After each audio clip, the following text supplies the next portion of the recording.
સજીવોમાં બે પ્રકારનું પ્રજનન જોવા મળે છે, અલિંગી પ્રજનન અને લિંગી પ્રજનન. આપણે જોયું કે અલિંગી પ્રજનનમાં એક જ પિતૃની મદદથી સંતતિનું નિર્માણ થાય. આપણે એની પદ્ધતિઓ પણ જોઈ.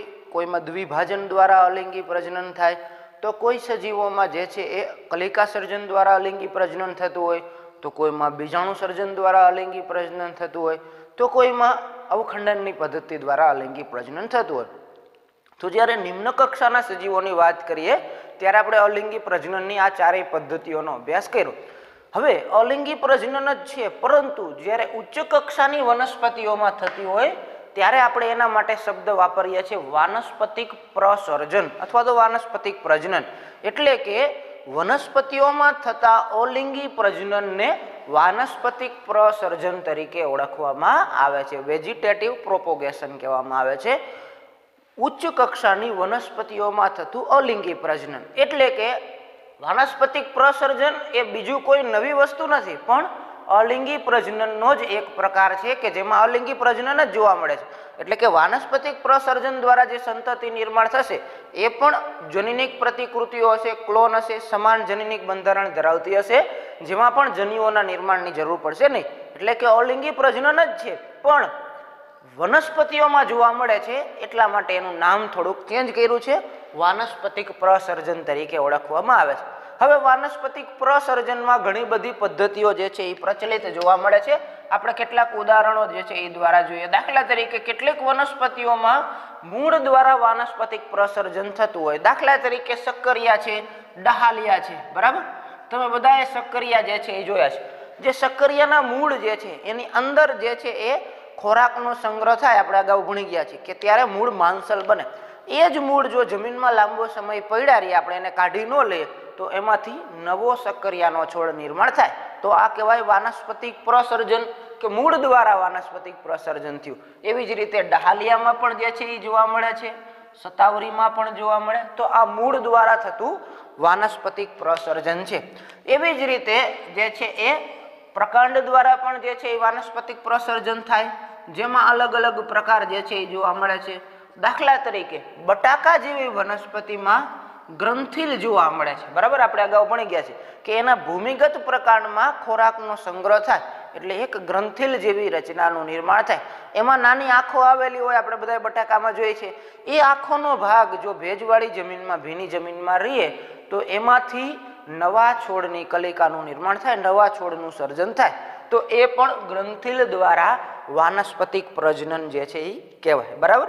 તો મૂળ દ્વારા પણ થાય, ગ્રંથિલ દ્વારા પણ થાય, ગાંઠામૂળી દ્વારા પણ થાય છે, બરાબર. દાખલા તરીકે કેળ છે, આદુ છે, હળદર છે, બરાબર. આ બધી વનસ્પતિઓમાં ભૂમિગત પ્રકાંડમાંથી જે છે એ નવા છોડનું સર્જન થાય છે. ભૂમિગત પ્રકાંડ તમે આદુ બધાએ જોયું છે.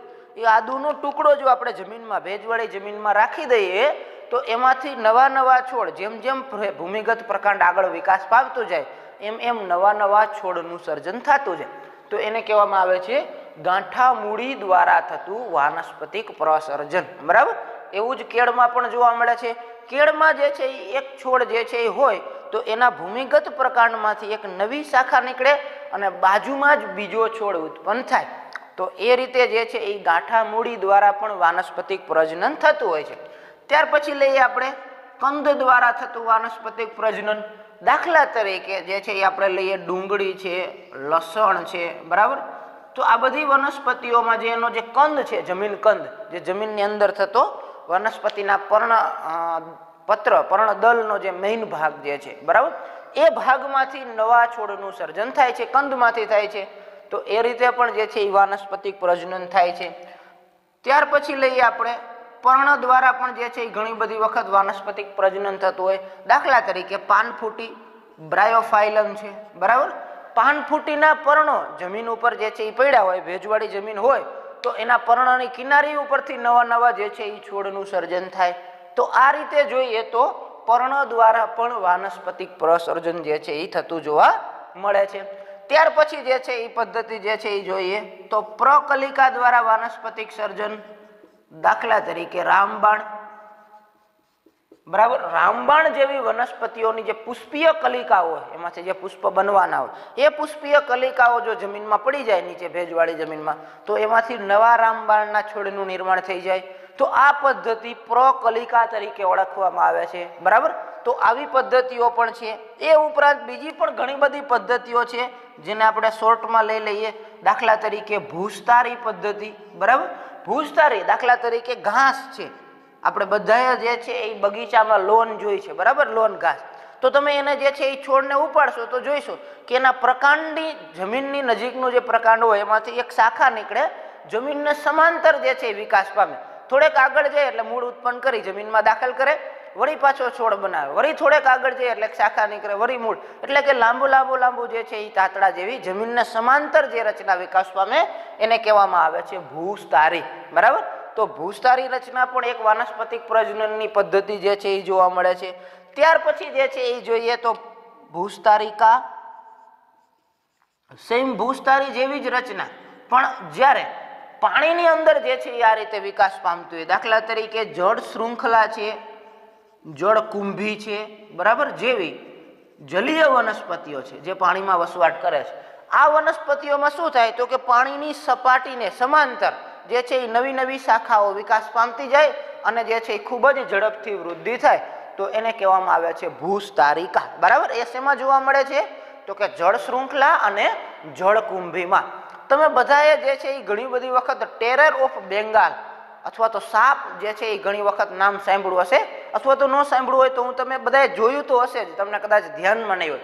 તમે જુઓ કે જે તળાવોમાં જે દૂષિત પાણી ભરેલું રહેતું હોય, બરાબર, જે જળાશયોમાં આપણો ગટરનો કચરો ઠલવાતો હોય, તમારા શહેરની નજીકનો જે તળાવ હોય એમાં, તો ત્યાં તમે જોઈશો તો તળાવની સપાટીને સમાંતર એટલી બધી ઝડપથી લીલા રંગની જે છે એ વનસ્પતિઓ ફેલાઈ જશે કે થોડાક સમયમાં આખું તળાવ જે છે એ ઢકાઈ જશે. બરાબર. એ ખરેખર વનસ્પતિ શું છે તો કે એ વનસ્પતિ છે જળકુંભી, આઇકોર્નિયા ક્રેસિપિસ. બરાબર. એ જળકુંભીને ટેરર ઓફ બેંગાલ અથવા તો સાપ તરીકે ઓળખવામાં આવે છે. હવે આમ જોવા જઈએ તો ઇતિહાસની દ્રષ્ટિએ થોડુંક સમજવા જેવું છે કે જળકુંભી આપણી વનસ્પતિ નથી, આપણી દેશી વનસ્પતિ નથી, વિદેશી વનસ્પતિ છે. એટલે તમને એમ થાય કે વિદેશી વનસ્પતિ અહીંયા કેમ આવી તો કે એમાં જે મસ્ત સરસ મજાના જે છે એ સફેદ રંગના ફૂલ જે છે એ જોવા મળે છે. બરાબર. તો એ ફૂલ અને એના પર્ણોનો ચોક્કસ એક આકાર જોવા મળે. એ આકારના કારણે જે છે અહીંયા આપણે પાણીમાં એનું વાવેતર કરવામાં આવ્યું કે ભાઈ સારી લાગે છે એટલે સારી જે છે એ દેખાય છે એટલે અહીંયા વિદેશી વનસ્પતિને આપણે અહીંયા દાખલ કરવામાં આવી સારા પુષ્પ દેખાવાના કારણે, પર્ણો સારા દેખાવાના કારણે. પણ આ જે વનસ્પતિ છે જળકુંભી ખૂબ જ ઝડપથી વાનસ્પતિક પ્રસર્જન કરે, ખૂબ ઝડપી વિકાસ પામે એટલે થોડાક સમયમાં જે છે એ આખા તળાવમાં ફેલાઈ જાય અને ઢાંકી દે. એના લીધે શું થાય તો કે એ વનસ્પતિ જે તળાવનું પાણી છે એમાંથી ઓક્સિજનનો ઉપયોગ કરવા લાગે. પાણીમાંથી ઓક્સિજન, કેમ કે એને પોતાને વૃદ્ધિ ઝડપથી કરવી હોય તો ઓક્સિજન તો જોઈએ જ. તો જેટલો ઝડપથી ઓક્સિજન પ્રાપ્ત કરે તળાવમાંથી એટલો તળાવના પાણીમાં ઓક્સિજનની ઘટ પડે અને જેમ ઓક્સિજનની પાણીમાં ઘટ પડે એમ અંદર વસવાટ કરતા જે માછલી જેવા જલીય પ્રાણીઓ છે એને ઓક્સિજન મળે નહીં અને એ બધાનું મૃત્યુ થાય. તો જે તળાવમાં જળકુંભીનો વિકાસ થાય ત્યાં અન્ય પ્રાણીઓ વસવાટ કરી શકે નહીં. એટલે હવે એ જે છે એ ખૂબ જ આપણા માટે નુકસાન કરતા બની ગઈ છે. એને કાઢવી બહુ ખૂબ મુશ્કેલ બની ગઈ છે. પહેલા આપણે દાખલ કરી છે અને આપણા દેશમાં લાવ્યા છે. હવે એ જ આપણા દેશમાં તળાવોને ખૂબ મોટું નુકસાન કરે છે કેમ કે જલીય પ્રાણીઓને વસવાટ કરવા દેતી નથી, ખૂબ ઝડપથી જે છે એ ફેલાઈ જાય છે. એટલે એનું નામ આપ્યું છે ટેરર. ટેરર એટલે આતંક. Terror of Bengal. બંગાળમાં જે છે એ ખૂબ વધારે જોવા મળે છે. બરાબર. તો એ જળકુંભીના કારણે છે. એ પણ એક ભૂસ્તારિકા પ્રકારનું વાનસ્પતિક પ્રસર્જન જે છે એ જોવા મળે છે. એવી જ રીતનું જે છે એ આગળ જોવા મળે છે અધો ભૂસ્તારી પણ જોવા મળે છે. બરાબર. જેમાં ભૂસ્તારી જેમ જ હોય છે દાખલા તરીકે ફુદીનામાં, પણ શું હોય તો કે જમીનની અંદર જે છે એક શાખાનું નિર્માણ થાય અને એમાંથી નવો છોડ જે છે એ બહાર આવે તો ભૂસ્તારી જેવું છે. પણ ભૂસ્તારીમાં બહાર જે છે એ જમીનની બહાર જે છે એ નવા શાખા બને છે, નવો છોડ બને. અધો ભૂસ્તારીમાં જમીનની અંદર દાખલ થાય, આગળ જઈ અને પછી નવો છોડ બહાર નીકળે. બરાબર. તો આ રીતની જે છે એ ભૂસ્તારી છે, ભૂસ્તારિકા છે, અધો ભૂસ્તારી છે. આવી રચનાઓ પણ જે છે એ વાનસ્પતિક પ્રસર્જન માટે જોવા મળે છે. બરાબર. એટલે કે વાનસ્પતિક પ્રસર્જન એક પ્રકારનું અલિંગી પ્રજનન જ છે, પણ ઉચ્ચ કક્ષાની વનસ્પતિઓમાં જોવા મળે છે, એટલે એનું નામ વાનસ્પતિક પ્રસર્જન આપ્યું છે. કેવી રીતે જોવા મળે છે? તો કે અલગ અલગ વનસ્પતિઓમાં અલગ અલગ રીતે જોવા મળે છે. આપણે એક ઉદાહરણો યાદ રાખશું, બધા ઉદાહરણો ટેક્સ્ટ બુકમાં નથી, પણ નીટમાં ઘણી વખત પૂછાતા હોય છે, એટલે આપણને ધ્યાનમાં આવે. મૂળ દ્વારા વાનસ્પતિક પ્રસર્જન સક્કરિયા ડાલિયામાં થાય છે, ગ્રંથેલ દ્વારા બટાકામાં, ગાંઠા મૂળી જેને રાઇઝોમ પણ કહેવામાં આવે છે અંગ્રેજીમાં, જે કેળમાં, આદુમાં અને હળદર જેવી વનસ્પતિઓમાં થાય છે. કંદ દ્વારા ડુંગળી અને લસણમાં જે છે એ વાનસ્પતિક પ્રસર્જન થાય છે. પર્ણ દ્વારા પાનફૂટીમાં વાનસ્પતિક પ્રસર્જન થાય છે. પ્રકલિકા જે છે એ રામબાણમાં જોવા મળે છે, એના દ્વારા વાનસ્પતિક પ્રસર્જન થાય. ભૂસ્તારી રચના જે લોન ઘાસ છે એની અંદર જે છે એ જોવા મળે છે. ભૂસ્તારિકા જળ શૃંખલા અને જળકુંભી જેવી જલીય વનસ્પતિમાં જોવા મળે છે, અને અધો ભૂસ્તારી જેવી રચના ફુદીના જેવી વનસ્પતિમાં જોવા મળે છે. તો આ રીતે વાનસ્પતિક પ્રસર્જનની ઘણી બધી પદ્ધતિઓ જોવા મળે છે. આ આપણો જે છે એ અલિંગી પ્રજનનનો પોઈન્ટ થયો, બરાબર.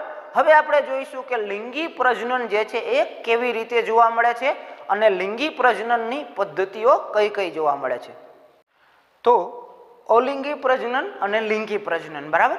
તો સજીવોમાં જે લિંગી પ્રજનન જોવા મળે છે એમાં બે મહત્વની બાબતો આપણે જે છે એ ધ્યાનમાં રાખવાની છે. એક તો લિંગી પ્રજનનમાં હંમેશા બે પિતૃઓની જરૂર પડે છે, બરાબર. એટલે કે બે પિતૃઓ પ્રજનનની ક્રિયામાં ભાગ લેતા હોય, આપણે વ્યાખ્યામાં જોયું હતું, અને જન્યુઓનું નિર્માણ થતું હોય, નર અને માદા જન્યુઓ બનતા હોય, અને બંને જન્યુઓના ફલનની પ્રક્રિયા દ્વારા જે છે એ જ્યારે સંતતિનું નિર્માણ થાય તો ત્યારે એને લિંગી પ્રજનન કહેવામાં આવે છે. એટલે કે બે પિતૃઓ હોવા જોઈએ, અને બીજું શું છે તો કે જન્યુઓનું નિર્માણ થઈ અને જન્યુઓનું ફલન થવું જરૂરી હોય છે, બરાબર. તો આ બે પ્રક્રિયાઓ જ્યારે થતી હોય તો ત્યારે આપણે એને લિંગી પ્રજનન તરીકે જે છે એ ઓળખીએ છીએ, લિંગી પ્રજનન કહેવામાં આવે છે. એટલે કે બે પિતૃઓની મદદ વડે, મોટા ભાગે વિરુદ્ધ જાતિના પિતૃઓ હોય છે, અપવાદ રૂપે અળસિયા જેવા પ્રાણીઓમાં એક જ જાતિના પિતૃ હોય. આપણે ધ્યાનમાં રાખશું, બે વિરુદ્ધ જાતિના પિતૃઓ પ્રજનનની ક્રિયામાં ભાગ લઈ જન્યુઓનું નિર્માણ કરે. નર અને માદા જન્યુઓ બન્યા પછી બંને જન્યુઓ જોડાય, ફલનની ક્રિયા કરી અને સંતતિનું નિર્માણ કરે તો એને લિંગી પ્રજનન કહેવામાં આવે છે. અલિંગી પ્રજનનમાં જે સંતતિઓ બને છે એ જનીનિક પ્રતિકૃતિઓ હોય છે, પરંતુ લિંગી પ્રજનનમાં જન્યુઓનું નિર્માણ થવાના કારણે પ્રતિકૃતિઓ બનતી નથી, કેમ કે જનીનિક બંધારણમાં ફેરફાર થાય છે, જનીનિક બંધારણ બદલાઈ જાય છે. એટલે કે લિંગી પ્રજનનની જે સંતતિ હોય છે એ માતા પિતાને આબેહૂબ મળી આવતી નથી, એમાં ઘણો તફાવત જોવા મળે છે. અને જે સંતતિઓ બને છે, જે સંતાનો હોય છે, એ પણ એકબીજામાં 100% મળતી આવતી નથી, બંનેમાં તફાવત જોવા મળે છે, બરાબર. તો આ થયું આપણું લિંગી પ્રજનન. હવે લિંગી પ્રજનન આપણે જે છે એ શરૂઆતમાં ચર્ચા કરતા હતા એમ જોયું કે સામાન્ય રીતે ઉચ્ચ કક્ષાની વનસ્પતિઓ અને પ્રાણીઓમાં જે છે એ જોવા મળે છે. હવે બંધારણીય દ્રષ્ટિએ પ્રાણીઓ અને વનસ્પતિઓ, પ્રાણીઓ જે છે એ ખૂબ અલગ, બધા જ પ્રાણીઓ અલગ અલગ બંધારણ ધરાવતા હોય છે, બધી જ વનસ્પતિઓ પણ અલગ અલગ બંધારણ ધરાવતી હોય છે, પરંતુ પ્રજનનની દ્રષ્ટિએ, લિંગી પ્રજનનની દ્રષ્ટિએ એમાં ઘણી બધી ઘટનાઓ જે છે એ કોમન જોવા મળે છે, સામાન્ય જે છે એ જોવા મળે છે. અને એક એવી ઘટના એટલે કે જીવન ચક્ર, જે જીવન ચક્રના જે તબક્કાઓ છે લિંગી પ્રજનન કરતા સજીવોમાં સરખા જોવા મળે છે, બરાબર. પછી એ વનસ્પતિ હોય તો પણ ભલે અને પ્રાણીઓ હોય તો પણ ભલે. તો આપણે જે છે એ લિંગી પ્રજનનમાં સૌ પ્રથમ લઈશું આપણે લિંગી પ્રજનન કરતા સજીવોમાં જીવન ચક્રના તબક્કાઓ.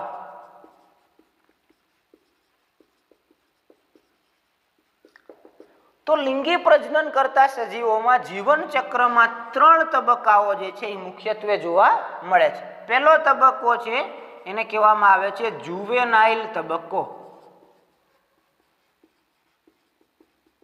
અથવા તો વાનસ્પતિક તબક્કો.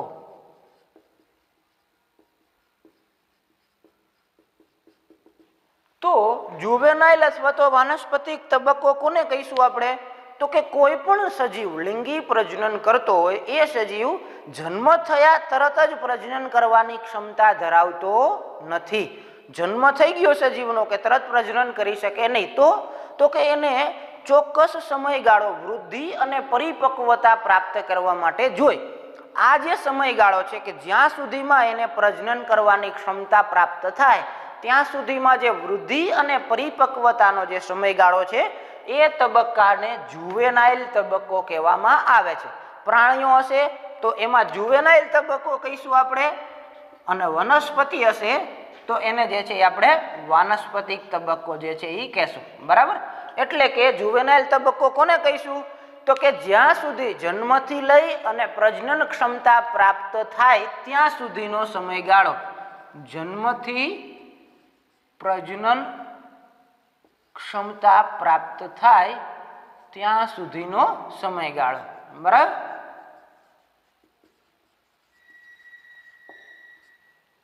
જન્મથી લઈ અને જ્યાં સુધી એ પ્રજનન માટે સક્ષમ ન બને, વૃદ્ધિ અને પરિપક્વન પૂરેપૂરું ન થઈ જાય ત્યાં સુધીના સમયગાળાને જુવેનાઇલ તબક્કો પ્રાણીઓ માટે કહેવામાં આવે છે, અને વનસ્પતિ માટે વાનસ્પતિક તબક્કો તરીકે ઓળખવામાં આવે છે. બધાય સજીવોમાં જુવેનાઇલ તબક્કો અને વાનસ્પતિક તબક્કો સરખો હોતો નથી, જુદો જુદો હોય છે. કારણ કે બધા સજીવોનો જીવનકાળ પણ સરખો નથી. બરાબર, કેટલાક સજીવોનો જીવનકાળ 100-200 વર્ષ છે, કેટલાકનો 10 વર્ષ પણ છે, કેટલાકનો જે છે એ 4-5 અઠવાડિયા પણ છે. તો જેમ જીવનકાળમાં વૈવિધ્ય છે તેમ જુવેનાઇલ તબક્કાના ગાળામાં પણ વૈવિધ્ય જે છે એ જોવા મળે છે. બરાબર, તો એ તમે બધા જે છે એ બહારના વનસ્પતિઓ પ્રાણીઓના ઉદાહરણો જોઈએ એટલે તરત ધ્યાનમાં આવે કે ભાઈ મનુષ્યનો જુવેનાઇલ તબક્કો જુદો હોય, જે છે અન્ય પ્રાણીઓનો જે છે એ જુવેનાઇલ તબક્કો જે છે પોપટનો જુવેનાઇલ તબક્કો જુદો હોય, ઉંદરનો જુવેનાઇલ તબક્કો જુદો હોય. બરાબર, એવી જ રીતે વનસ્પતિઓમાં પણ અલગ હોય.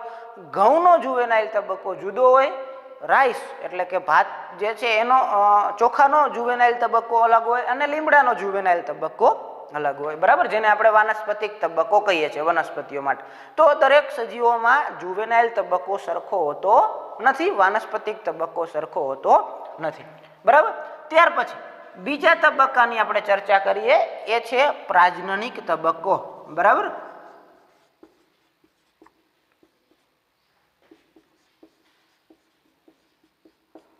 પ્રાજનનિક તબક્કો એટલે કે જ્યાં તબક્કા દરમિયાન સજીવ પોતે પ્રજનન કરવાની ક્ષમતા ધરાવતો હોય ત્યાં સુધીના તબક્કાને પ્રાજનનિક તબક્કો તરીકે ઓળખવામાં આવે છે.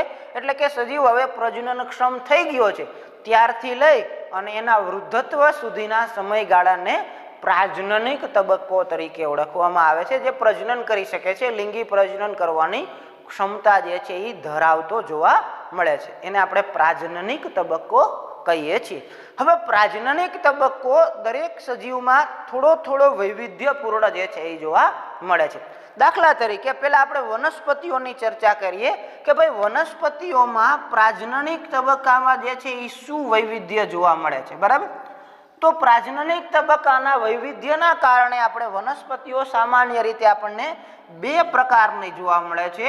એક છે મોનોકાર્પિક વનસ્પતિઓ અને બીજી છે પોલીકાર્પિક વનસ્પતિઓ. બરાબર, પ્રાજનનિક તબક્કામાં જે વિવિધતા જોવા મળે છે વનસ્પતિઓમાં, એના આધારે આપણે વનસ્પતિઓ 2 પ્રકારની જે છે એ જોવા મળે છે, મોનોકાર્પિક વનસ્પતિઓ અને પોલીકાર્પિક વનસ્પતિઓ. પહેલા આપણે લઈએ મોનોકાર્પિક વનસ્પતિ એટલે શું? તો કે જે વનસ્પતિઓમાં જીવનકાળમાં એક જ વખત જે છે એ પ્રાજનનિક તબક્કો આવતો હોય. વનસ્પતિઓ છે એટલે પ્રાજનનિક તબક્કાનું લક્ષણ કયું? તો તમે બધા તરત કહેશો કે ખબર કેમ પડે વનસ્પતિમાં પ્રજનન થવાની સંભાવના છે? તો કે પુષ્પ સર્જન થાય એટલે આપણે કહી શકીએ કે હવે આ પ્રજનનક્ષમ બની ગઈ છે. બરાબર, તો પ્રાજનનિક તબક્કાનું સૂચન વનસ્પતિ માટે કયું છે? પુષ્પ સર્જન છે. બરાબર, પુષ્પો આવવા લાગે જ્યારે એટલે આપણે કહીએ કે હવે વનસ્પતિ પ્રાજનનિક તબક્કામાં છે. જ્યાં સુધી પુષ્પો ન આવે ત્યાં સુધી કયો તબક્કો આવશે? વાનસ્પતિક તબક્કો. બરાબર, જેવા પુષ્પો આવે એટલે થઈ જશે પ્રાજનનિક તબક્કો. પુષ્પ આવતા બંધ થઈ જાય એટલે ત્રીજો તબક્કો વૃદ્ધત્વનો તબક્કો. બરાબર, તો મોનોકાર્પિક વનસ્પતિ કોને કહીશું આપણે? તો કે જે વનસ્પતિમાં ફક્ત એક જ વખત પુષ્પ સર્જન થાય, બરાબર,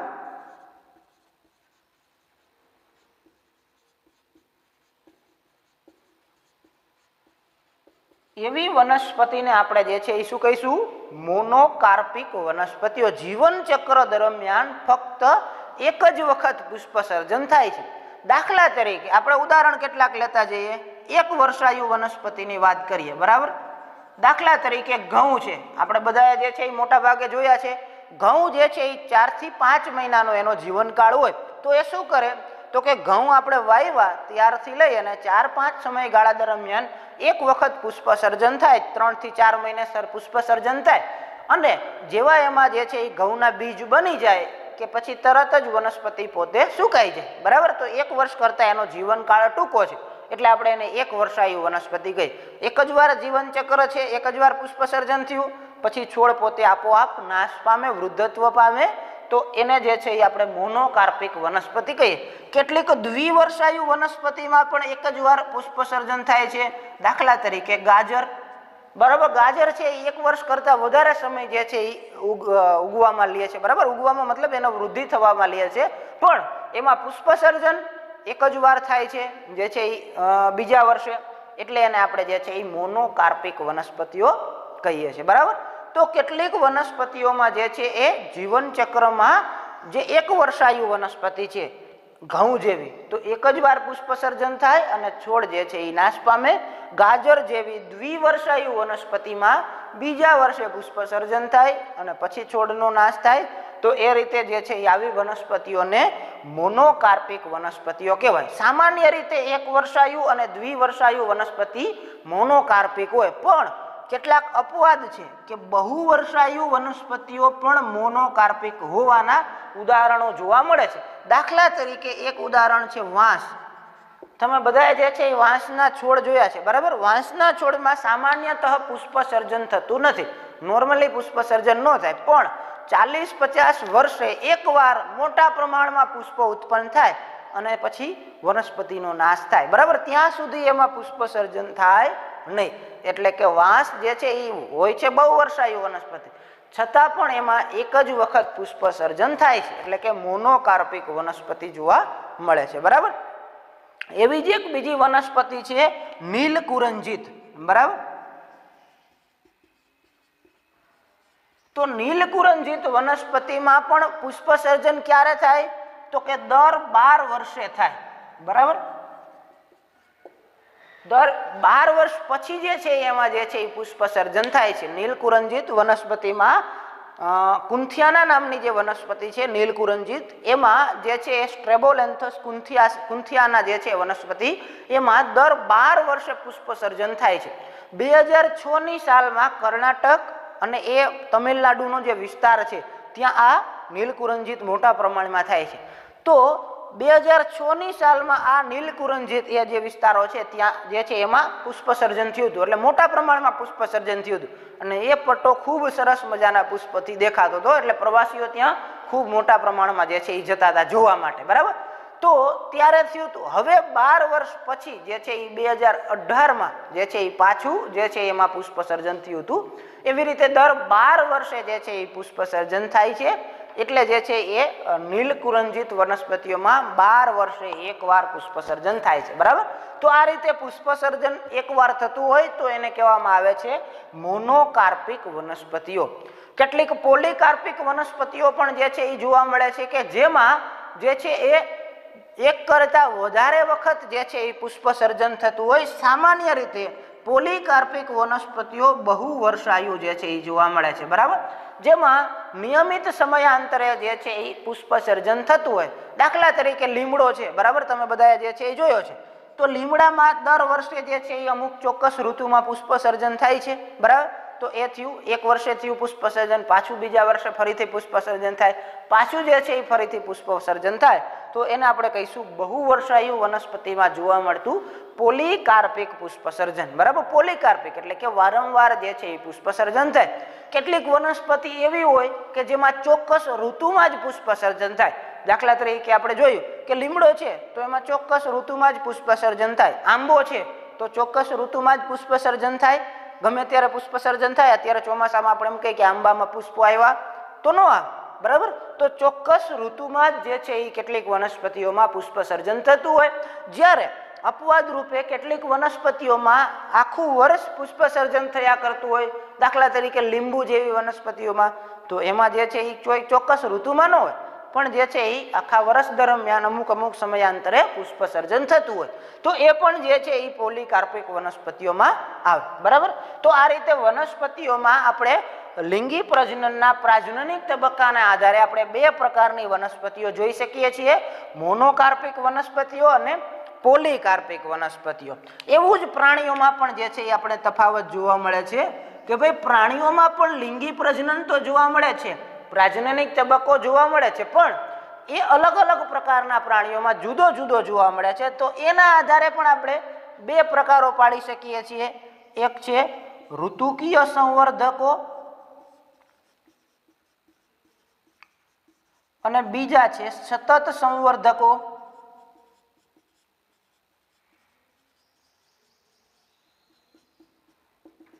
જેમ વનસ્પતિમાં આપણે પ્રકાર પડ્યા મોનોકાર્પિક અને પોલીકાર્પિક, એમ પ્રાણીઓમાં પ્રાજનનિક તબક્કાના આધારે બે પ્રકારના પ્રાણીઓ જોવા મળે છે. કેટલાક પ્રાણીઓ હોય ઋતુકીય સંવર્ધકો અને કેટલાક પ્રાણીઓ હોય સતત સંવર્ધકો. હવે જોઈએ ઋતુકીય સંવર્ધકો એટલે શું, તો કે કોઈ ચોક્કસ ઋતુમાં જ પ્રજનન જે છે એ કરવાની ક્ષમતા ધરાવતા હોય તો એવા પ્રાણીઓને ઋતુકીય સંવર્ધકો કહેવામાં આવે છે, બરાબર. દાખલા તરીકે કૂતરો છે, દેડકો છે, બરાબર. આ પ્રાણીઓ એવા છે કે જે ચોક્કસ ઋતુમાં જ પ્રજનનની ક્ષમતા ધરાવે છે, બધી જ ઋતુમાં એમાં પ્રજનન જોવા મળતું નથી. તો એવા પ્રાણીઓને આપણે ઋતુકીય સંવર્ધકો કહીએ છીએ. પક્ષીઓ છે, બરાબર. તો પક્ષીઓ જ્યારે મુક્ત અવસ્થામાં હોય ત્યારે ચોક્કસ ઋતુમાં જ ઈંડા મૂકતા હોય છે, બરાબર. તો આ બધા પ્રાણીઓને ઋતુકીય સંવર્ધકો કહેવામાં આવે છે. ઋતુકીય સંવર્ધકો એટલે કોને કહીશું આપણે, તો કે જે ચોક્કસ ઋતુમાં જ ઈંડા મૂકે, બરાબર, અથવા તો પ્રજનન કરે.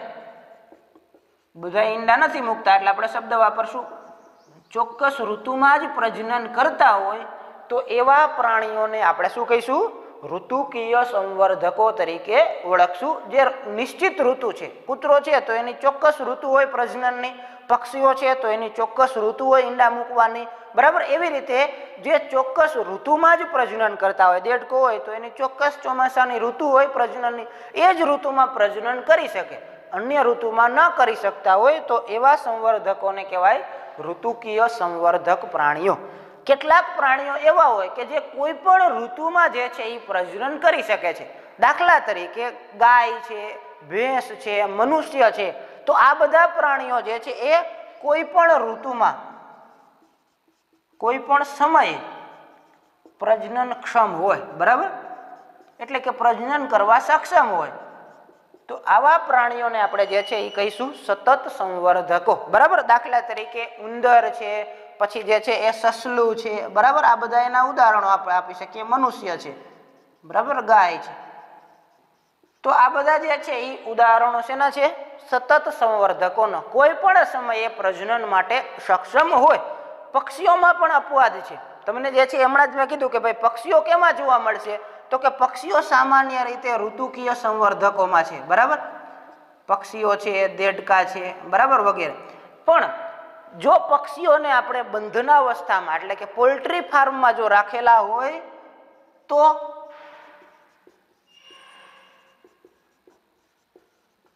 તો એ થઈ જશે સતત સંવર્ધકો. એટલે કે પોલ્ટ્રી ફાર્મમાં રાખેલી મરઘી, મરઘા ઉછેર કેન્દ્રમાં જે મરઘી હોય તો એ ઋતુમાં જ પ્રજનન કરશે એવું નહીં, એને માનવીય ઉપયોગ માટે કાયમી પ્રજનન માટે જે છે એ લાવવામાં આવે છે, બરાબર. તો એ સતત સંવર્ધક કહેવાય. પક્ષીઓ નોર્મલી જ્યારે પ્રકૃતિમાં મુક્ત અવસ્થામાં હોય ત્યારે ઋતુકીય સંવર્ધકો છે, પણ જ્યારે એને પોલ્ટ્રી ફાર્મમાં જે છે એ રાખવામાં આવે, બંધનાવસ્થામાં રાખવામાં આવે તો ત્યારે એ સતત સંવર્ધકોમાં રૂપાંતરિત કરી અને જે છે એ કરવામાં આવે છે, બરાબર. તો આ રીતે જે છે એ પ્રાણીઓમાં પણ પ્રાજનનિક ક્ષમતાના આધારે બે પ્રકારો પાડવામાં આવે છે. હવે પ્રજનનની ક્ષમતા છે એમાં પ્રાણીઓમાં પણ જે છે એ બીજી બે પોઈન્ટ્સ જે છે એ પણ આપણે જે છે એ ધ્યાનમાં રાખવાના છે. એ છે માસિક ઋતુચક્ર અને બીજું છે ઋતુકીય ઋતુચક્ર.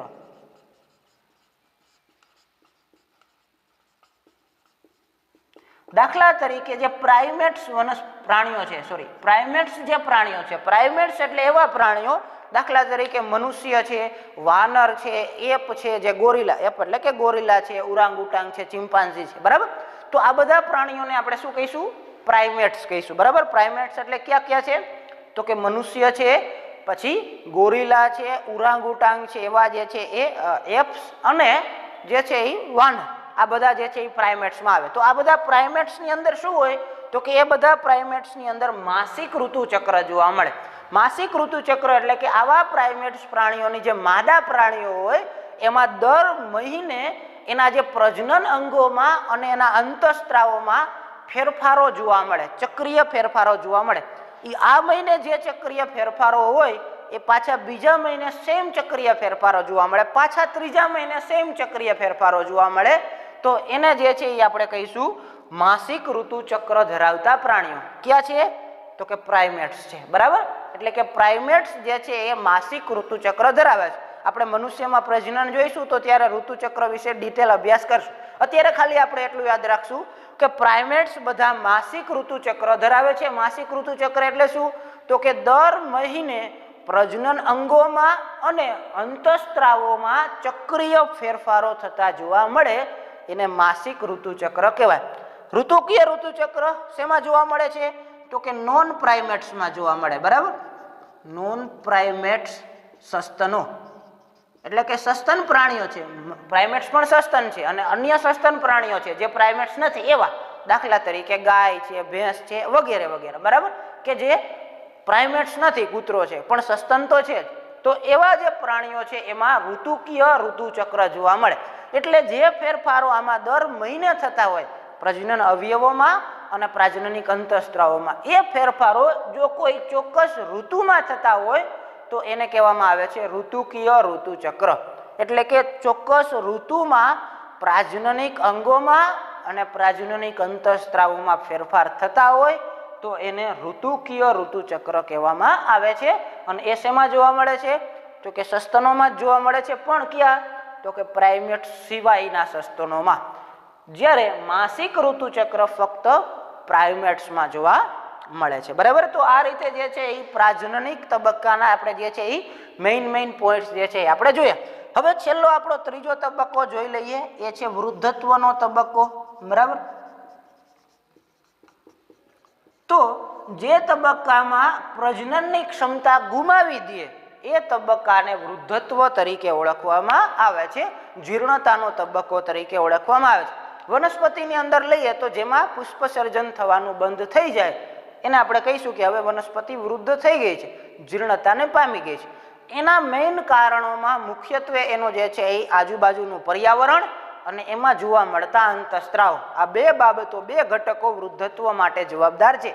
તો વૃદ્ધત્વ માટે જવાબદાર ઘટકો હોય પૂછીએ તો આપણે કહીશું કે ભાઈ વૃદ્ધત્વ માટે જવાબદાર ઘટકોમાં સજીવોમાં જોવા મળતા અંતઃસ્ત્રાવો અને તેની આસપાસનું પર્યાવરણ, આ બંને ઘટકોના કારણે જે છે એ વૃદ્ધત્વનો તબક્કો જોવા મળે છે. પ્રાણીઓમાં પણ વૃદ્ધત્વનો તબક્કો જોવા મળે છે કે ભાઈ પ્રાણીઓમાં પણ જે છે એ અમુક સમય પછી એની પ્રજનનની ક્ષમતા ગુમાવી દે, શરીરના અંગો જે છે એ વૃદ્ધિ પામતા બંધ થઈ જાય તો એને વૃદ્ધત્વ કહેવામાં આવે છે. વૃદ્ધત્વ ક્યારે પૂરું થાય? તો કે કુદરતી મૃત્યુ થાય એટલે વૃદ્ધત્વનો નાશ થાય, બરાબર. એટલે કે વૃદ્ધત્વનો તબક્કો પૂરો થાય. એટલે કે જન્મથી લઈ અને મૃત્યુ સુધીના 3 તબક્કાઓ મહત્વના છે: જુવેનાઇલ તબક્કો, પ્રજનનિક તબક્કો અને વૃદ્ધત્વનો તબક્કો. તો આ લિંગી પ્રજનનમાં જીવન ચક્રના તબક્કાઓની ચર્ચા આપણે કરી. નેક્સ્ટ લેક્ચરમાં આપણે લિંગી પ્રજનનના જે છે એ પદ્ધતિમાં કયા કયા વિભાજનો જોવા મળે છે એના વિશે જે છે એ આપણે જોઈશું.